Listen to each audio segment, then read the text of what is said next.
Olá pessoal, eu sou o Hector. E eu sou o Gabriel. E esse é o EngTech, o podcast da engenharia, tecnologia, ciência, curiosidades e muito mais. E no podcast de hoje estamos com a excelentíssima reitora Denise Pires de Carvalho. Reitora, seja bem-vinda. Nesse primeiro momento, gostaria de pedir à senhora para que contasse um pouquinho para nós a sua história até aqui. No dia de hoje, eu faço 30 anos como docente da Universidade Federal do Rio de Janeiro. Por coincidência, eu tenho que estar festejando. Na verdade, eu fui aluna da UFRJ, como vocês, me formei em 87, já estava no mestrado, defendi o mestrado, ingressei no doutorado e defendi o doutorado em 94.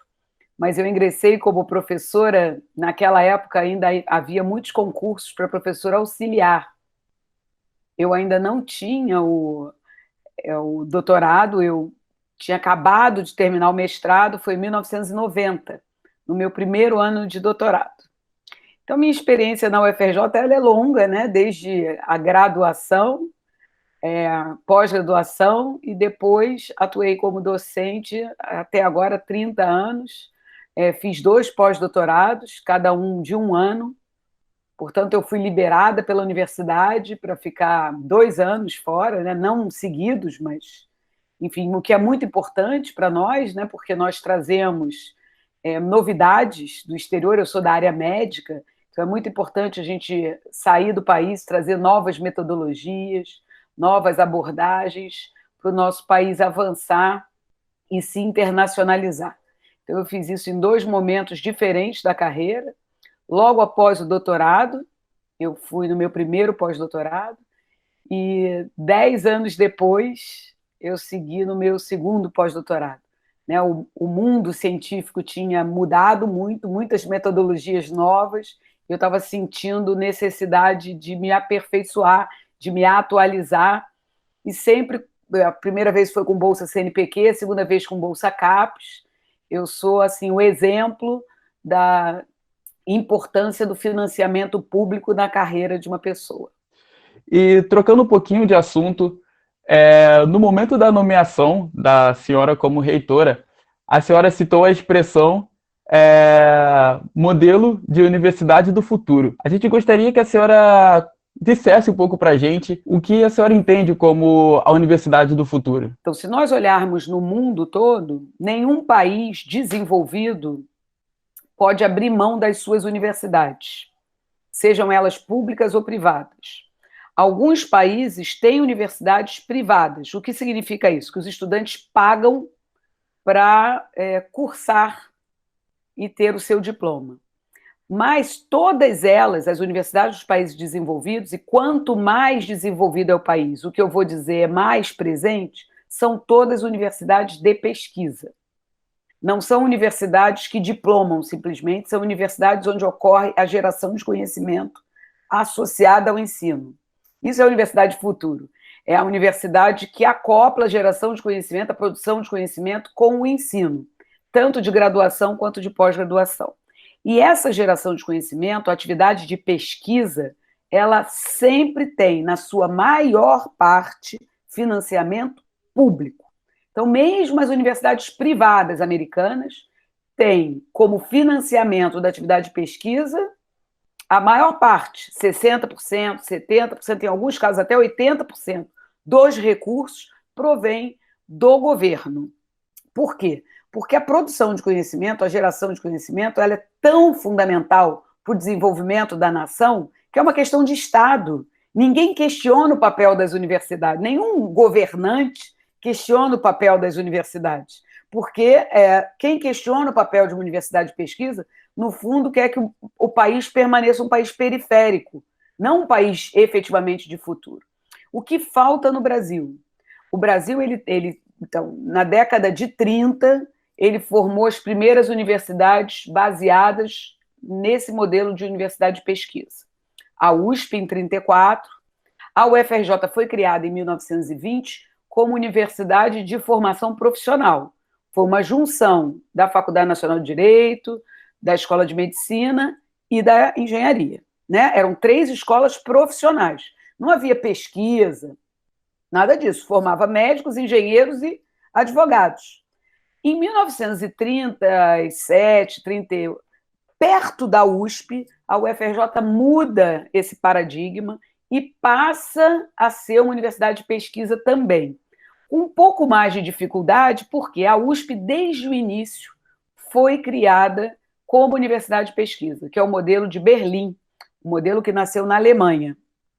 A UFRJ encontrou o mesmo caminho na década de 30, e onde nasce a pós-graduação no país? Nessas instituições, USP e UFRJ. Não à toa, essas são as instituições que têm mais destaque nacional e internacionalmente. Não à toa, os nossos egressos são egressos que melhor se colocam no emprego, na empregabilidade futura, no país e no mundo, né? As universidades de pesquisa, elas abrem o mundo para os seus estudantes, tanto de graduação quanto de pós-graduação. Então, por que é uma universidade de futuro? Agora, com a pandemia, a gente pôde mostrar isso, né? A UFRJ, em 3 meses, desenvolveu um novo ventilador mecânico. Se a gente tivesse uma indústria forte no país, o que infelizmente não temos, por questões políticas, se nós tivéssemos uma indústria forte, esse ventilador já estaria na linha de produção. Quem sabe, em mais alguns meses, a gente estaria exportando para os países, como ele é mais barato, para os países que têm populações mais vulneráveis, que não podem pagar o que estão cobrando um ventilador.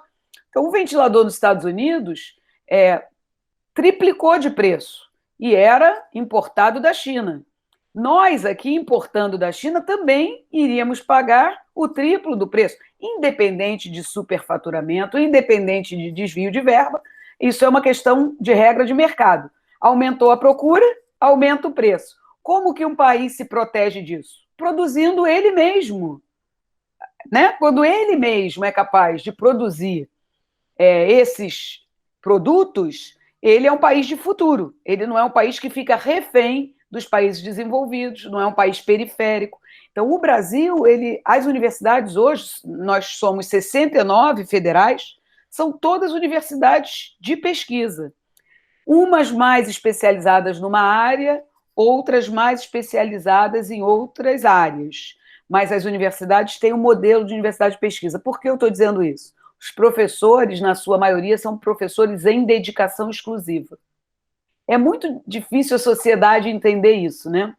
Mas a criação dessa carreira de um professor em dedicação exclusiva nasceu na década de 60 junto com a pós-graduação, porque é um professor que se dedica exclusivamente às atividades da universidade.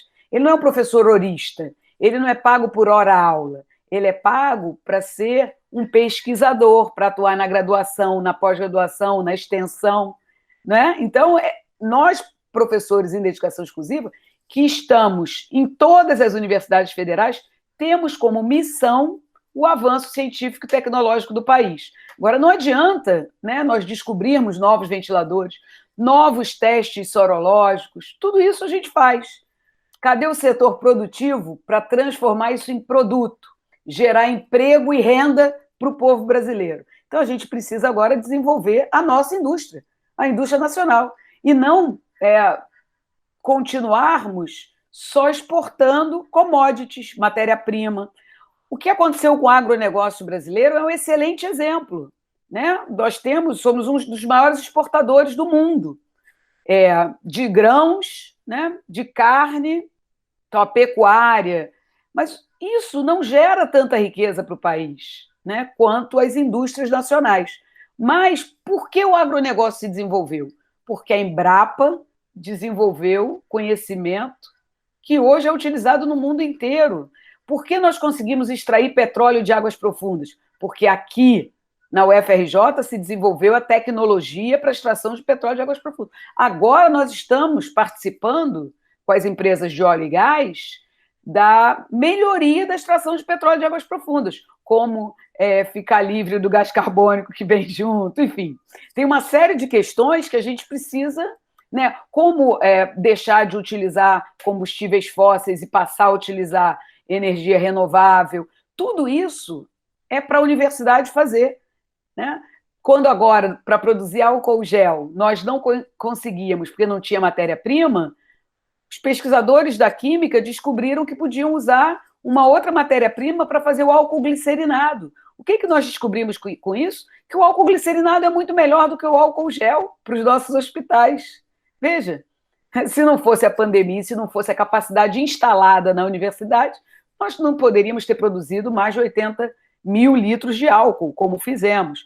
Essa é a universidade do futuro. Agora, o setor produtivo precisa estar do nosso lado. Na UFRJ, nós temos o Parque Tecnológico, as empresas interagem com os laboratórios da universidade, os estudantes, como vocês, têm como fazer estágio nessas empresas, e assim a gente pode desenvolver o país. Mas não adianta só o Parque Tecnológico, só as empresas que atuam junto da universidade. Há de haver um complexo industrial na área da saúde, para além da área de óleo e gás. E o Brasil, infelizmente, não cuidou desse projeto de desenvolvimento. E o que vai acontecer?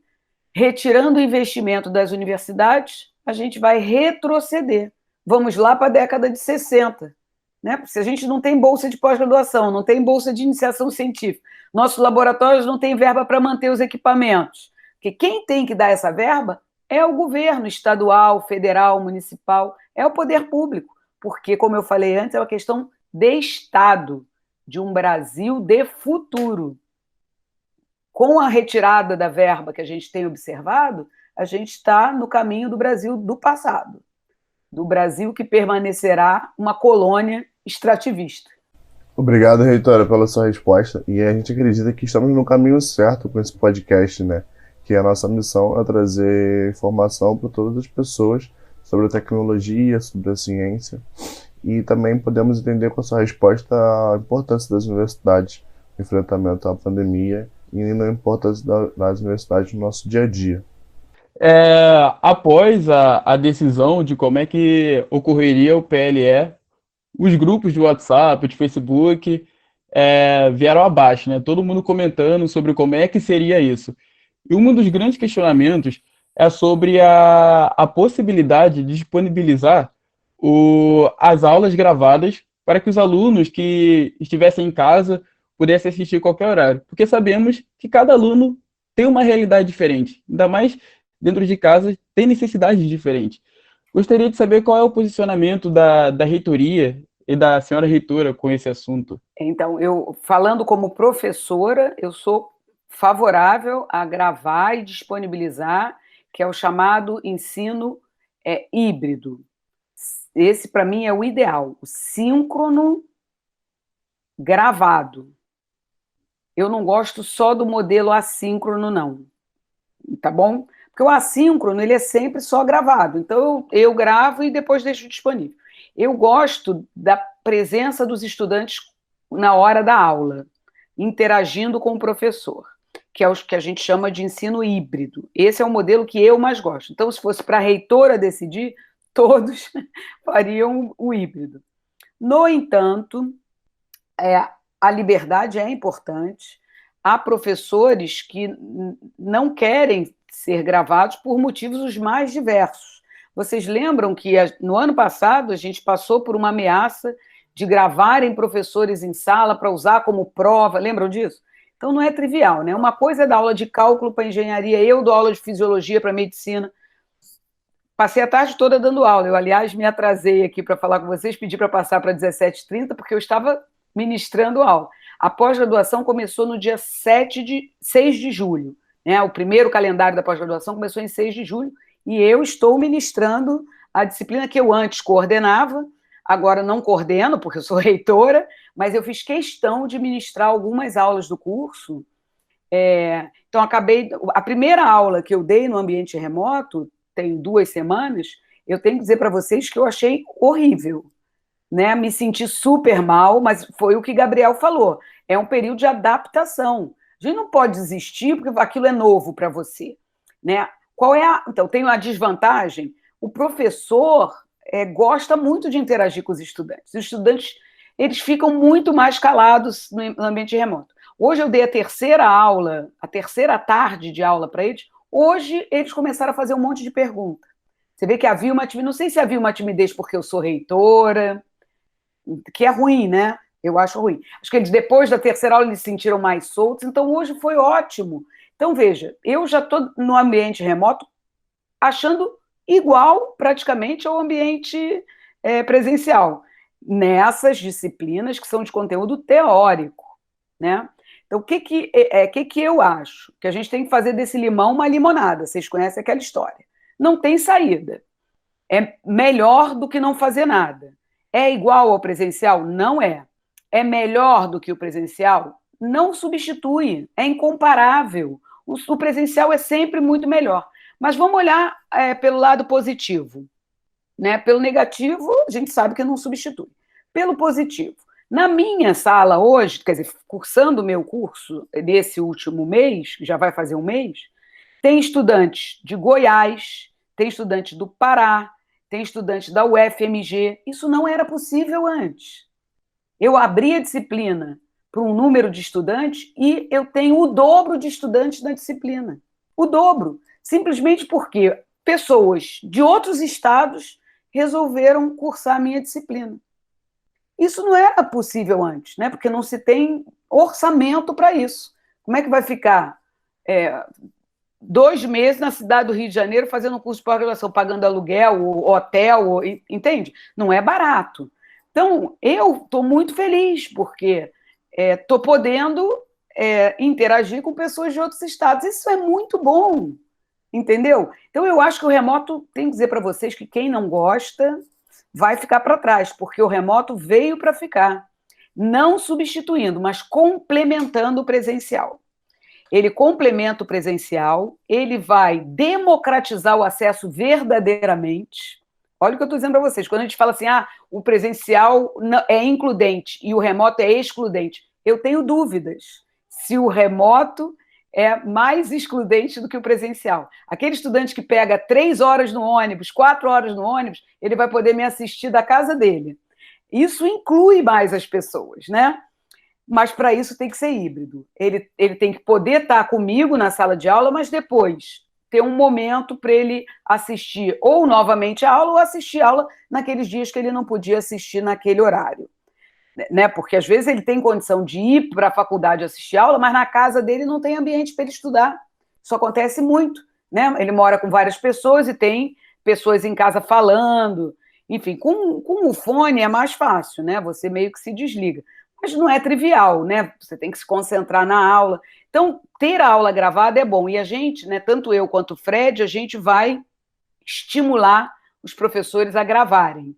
Mas a gente não pode garantir, porque aí garantir é fugir um pouco de aspectos democráticos, entenderam? O professor tem que ter essa liberdade de cátedra, né? Realmente é muito importante a gente ter disponível, porque foi bem como a senhora disse, né? Cada um tem uma realidade em casa, às vezes com fone a gente consegue fugir, mas não é sempre. Às vezes temos um vô, um primo que precisa de ajuda, que mora aqui, e a gente tem que estar se mobilizando quanto a isso. Anteriormente você trouxe muito bem o ponto do panorama geral, assim, a sua posição e da questão das vacinas. E a gente sabe que tem países que estão correndo, né, para encontrar a solução, né, para encontrar essa vacina. Nesse sentido, a gente gostaria de saber a sua posição, reitora, como profissional da saúde, se você é mais positivista ou não de retorno presenciais das aulas em 2020. Na verdade, eu não tenho tido tempo de ler muito sobre o assunto, não. Mas como se fosse um consórcio de universidades americanas, que é como um centro de doenças, que não é o CDC americano, é um outro centro mais acadêmico, mais ligado a algumas universidades, e as publicações deles, eles fazem previsões diferentes. Isso vai depender muito do país, no caso do nosso país, que é um país continental, vai depender muito das cidades, né? Então, há várias previsões feitas por esse grupo americano. Uma delas, todas elas, eles veem um cenário de pandemia. Desculpem, de a doença se tornar endêmica. Então, a epidemia é quando você tem um surto da doença, né? Então, aumenta muito o número de casos. Isso é epidêmico. Endêmico é quando a doença fica aqui e você vai ter pequenos aumentos de incidência, as curvas, né? Então, eles acham que há muita chance dessa doença se tornar endêmica. A única chance dela não se tornar endêmica é o aparecimento de uma vacina. E aí eles simulam uma primeira onda pequena com uma possibilidade de segunda onda gigantesca, várias ondas nos próximos 24 meses, todas elas do mesmo tamanho. Todas essas simulações estão lá feitas, eles simularam por 24 meses, e nessa simulação de 24 meses, em nenhum cenário acaba a possibilidade de endemia com picos epidêmicos, tá? A menos que chegue a vacina. Por isso o mundo está investindo em vacina. Aqui no Brasil tem alguns grupos estudando vacinas, desenvolvimento de vacinas, mas a gente não tem o mesmo nível de investimento que existe lá fora, né? E também não temos uma indústria farmacêutica nacional, apesar de sermos um mercado consumidor enorme, apesar de termos a área da saúde muito bem desenvolvida, se equiparando aos melhores países do mundo, vejam como falta essa política pública, né? Era para termos indústrias farmacêuticas nacionais, não temos. Então, o que acontece? Quem está investindo mais são as indústrias farmacêuticas em associação às universidades. Lembra que eu falei para vocês? A sociedade junto do setor produtivo. E aí, agora, há uma encomenda, que é a vacina. Nós aqui no Brasil temos possibilidade de produção dessa vacina, que é a base da vacina com adenovírus, que é essa de Oxford, há mais de uma, com base em adenovírus. Mas vou falar da de Oxford, né, que os dados foram publicados, inclusive, semana passada. Essa vacina está sendo testada na Unifesp, aqui no Rio, na Rede D'Or. É uma vacina por adenovírus. Se ela for bem sucedida, tanto a Fiocruz quanto o Instituto Butantan têm a tecnologia para produzir em larga escala. Tranquilo. No entanto, nós não sabemos se essa vacina vai funcionar. Pode ser que a vacina que vai funcionar seja a vacina baseada em RNA. O Brasil não detém a tecnologia de produção de vacina com base em RNA. Ora, o que um governo deveria estar fazendo, fosse eu a governante? Estava colocando todas as minhas fichas para o desenvolvimento da tecnologia de vacina em RNA. Por quê? Porque caso seja essa a vacina bem-sucedida, nós vamos ter que comprar tudo do exterior. Ora, o investimento feito agora no país pode fazer uma economia futura. E quando sai o primeiro resultado, que saiu na semana passada, veja, é uma vacina que talvez precise de 2 doses, é uma vacina que tem muitos efeitos colaterais, os pacientes todos tiveram que tomar Tilenol, é uma vacina que teve, assim, eu não fiquei muito satisfeita com aqueles resultados preliminares deles. Não sei, olha só, 2 doses já é uma coisa complicada. Muita gente não quer tomar nenhuma, que dirá 2.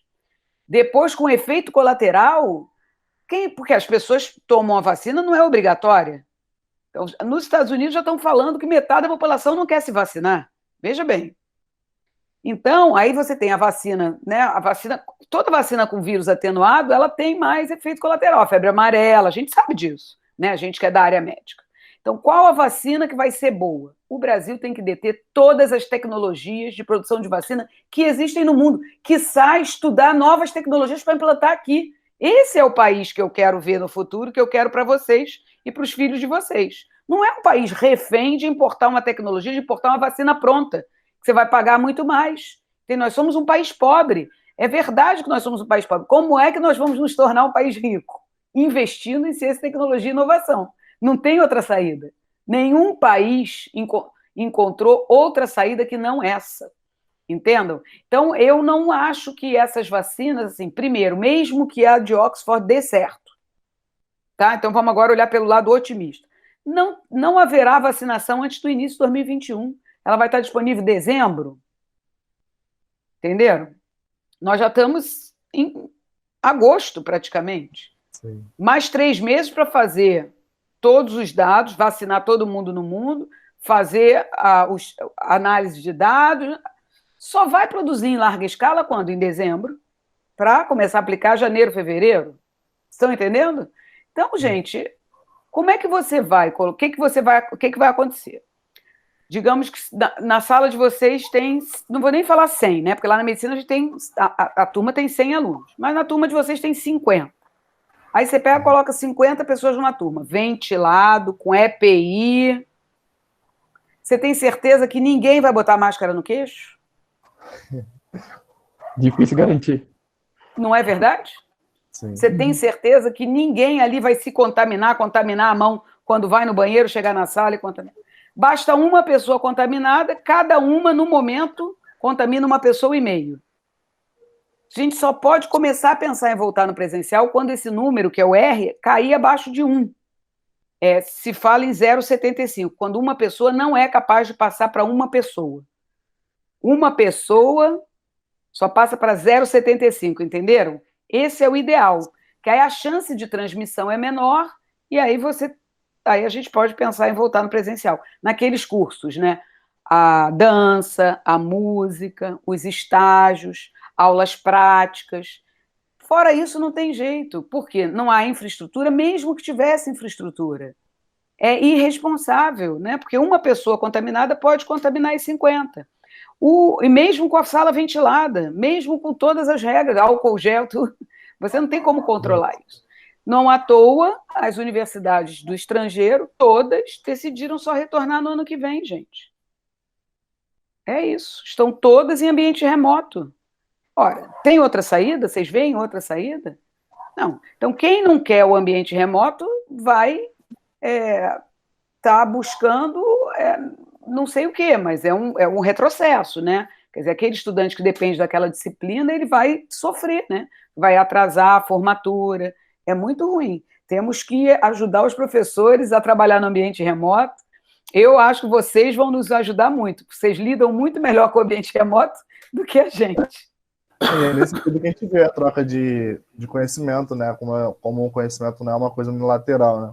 Lógico. Fica muito feliz de saber que não tem esse estereótipo de professor ser o maior conhecedor de tudo, né? Porque muitas pessoas às vezes acham que isso acontece. A gente vê ao contrário, né? Os nossos professores, eles estão dispostos a aprender sobre algo que realmente não é como da era assim deles, né? E a gente sabe que era... Então eu vou contar para vocês que eu fui fazer um curso, né? Sobre ambiente remoto no mês de junho. Aí eu me inscrevi no curso, é um curso dado por um grupo da Unifesp, né? E junto comigo, na sala desse curso, tinham vários professores que foram meus professores, para vocês terem uma ideia.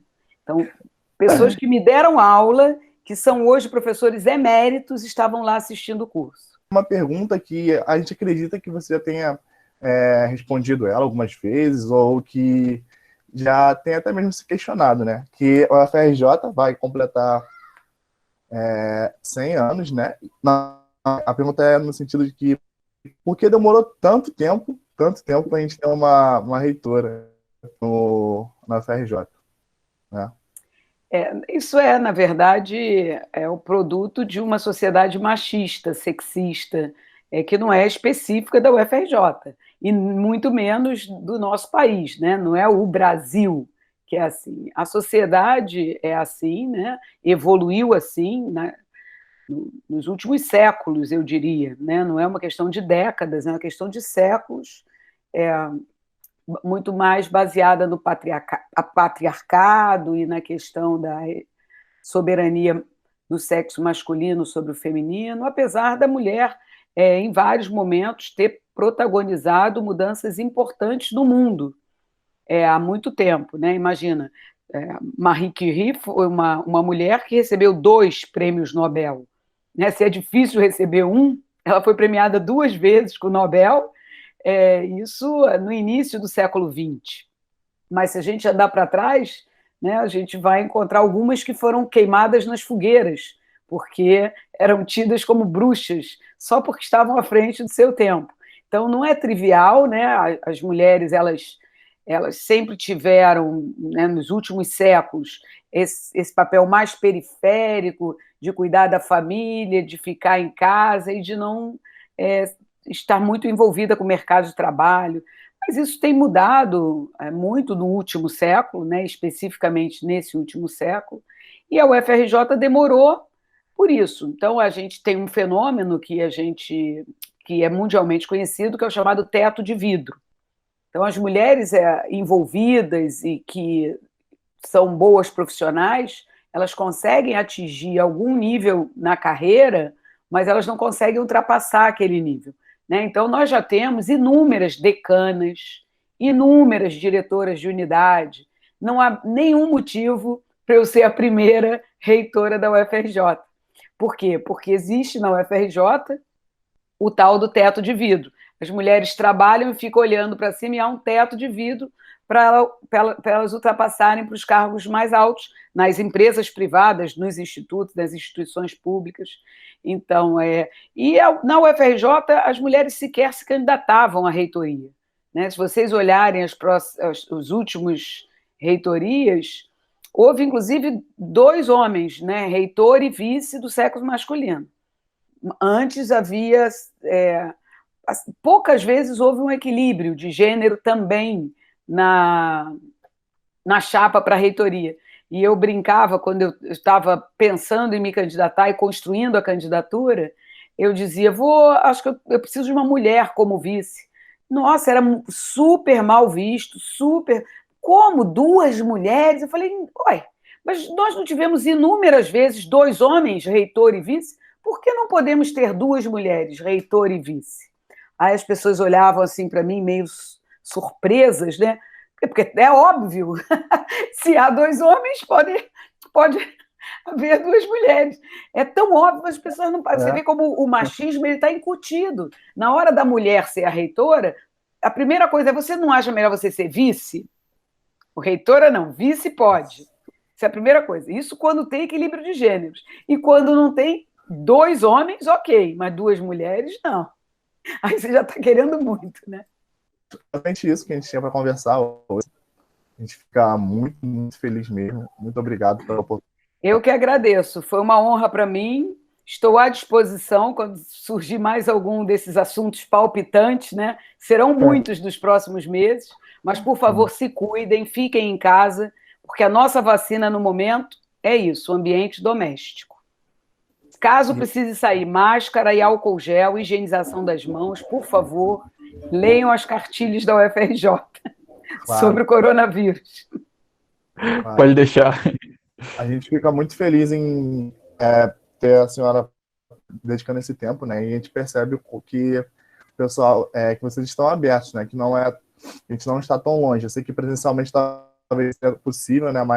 Mas uma das vantagens da gente poder trabalhar remotamente, né? Então, com certeza. Quero desejar boa sorte nesse enfrentamento. Reitora, eu também gostaria de agradecer a presença da senhora. Gostaria de pedir também que a senhora deixasse algum recado para os calouros que ficaram somente uma semana na faculdade e tiveram só um pouquinho do gostinho de o que era a universidade pública. Então, vou falar especialmente para os calouros agora. Primeiro, parabéns, né? Porque conseguiram uma vaga na Universidade Federal do Rio de Janeiro, centenária, a maior federal do país, e sem dúvida nenhuma, se não a melhor federal, uma das melhores federais.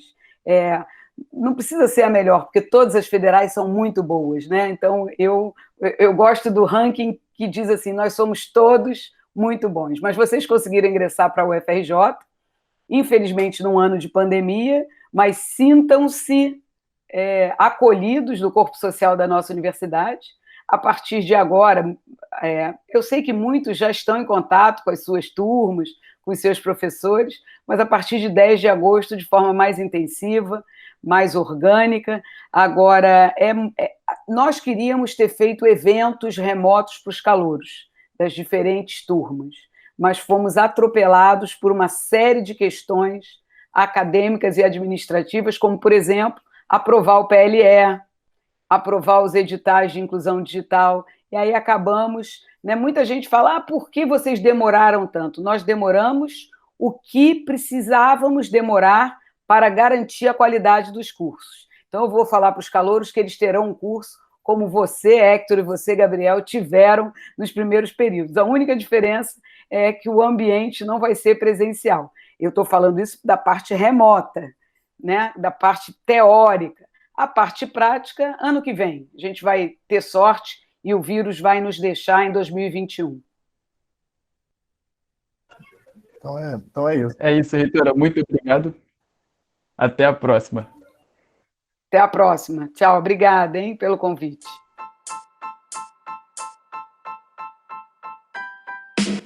Olá, pessoal. E agora chegou o nosso quadro Momento da Tecnologia. É um quadro onde a gente vai trazer atualizações das tecnologias do Brasil e no mundo.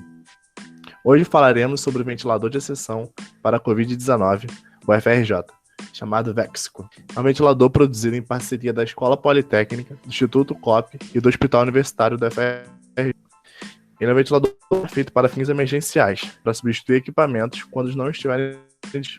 Ou seja, é uma opção de emergência. Não vai ser o primeiro a ser utilizado nos casos de pacientes com Covid-19. E ele já foi testado em pacientes no próprio Hospital Universitário da UFRJ e os testes foram realizados com sucesso.